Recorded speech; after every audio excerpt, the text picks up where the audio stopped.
Now, I know this news might be old to you guys, but I want to lash it out on my opinions on this matter since some of you guys have seen it or read it. Also, I don't mean to put politics into this matter, but when it comes to the entertainment industry, I just want to put my mouth onto this.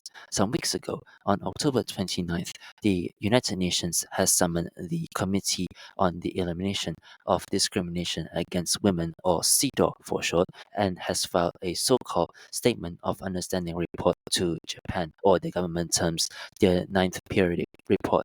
From the report, it says that reinforce discriminatory gender stereotypes and reinforce sexual violation against women and girls. However, the government, aka the Cabinet Office Gender Equality Bureau and the Ministry of Foreign Affairs, has confirmed the content of face-to-face screening, but no questions were asked about manga, anime, and games despite not being checked during the face-to-face screening.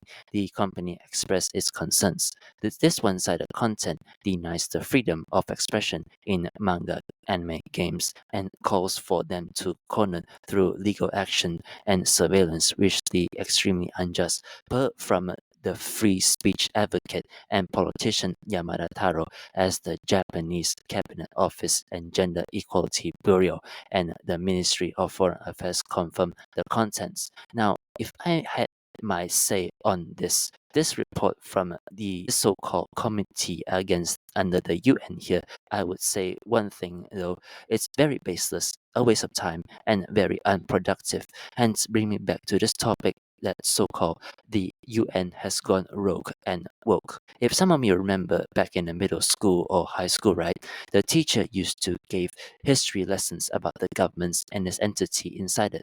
Fast forward today, I felt like history was a lie and a sham to the people anymore nowadays. Like the sentence from the committee there made me laugh a little.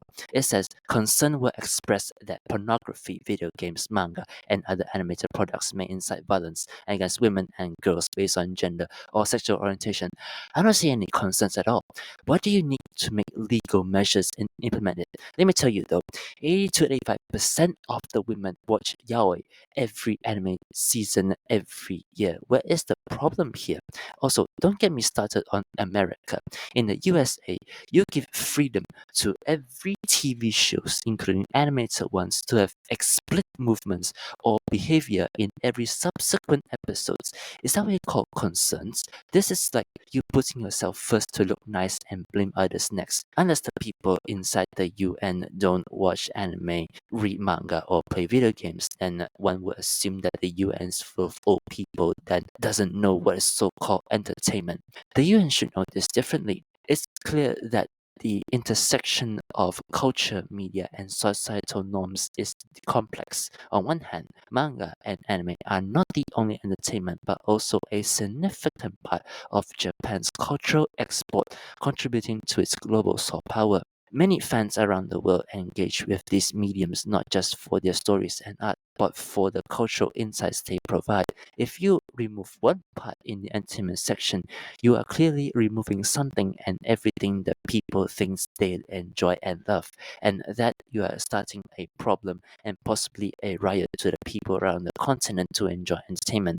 Censoring them could feel like an imposition on creative freedom and an erosion of cultural identity. In conclusion, the UN's recommendation for Japan to censor its media, including anime, manga, has sparked significant debate.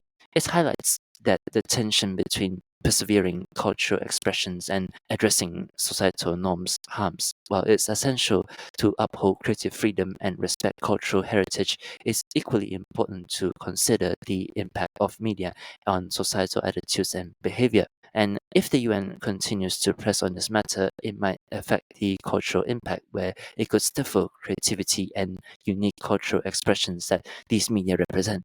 It might lead to homogenization of content that lacks the distinctiveness that fans cherish. In summary, though, the UN should push Japan to censor media, and anime highlights a delicate balance between cultural expression and societal responsibility, while it's In summary, though, the UN's push for Japan to censor media and anime highlights a delicate balance between cultural expression and societal responsibility.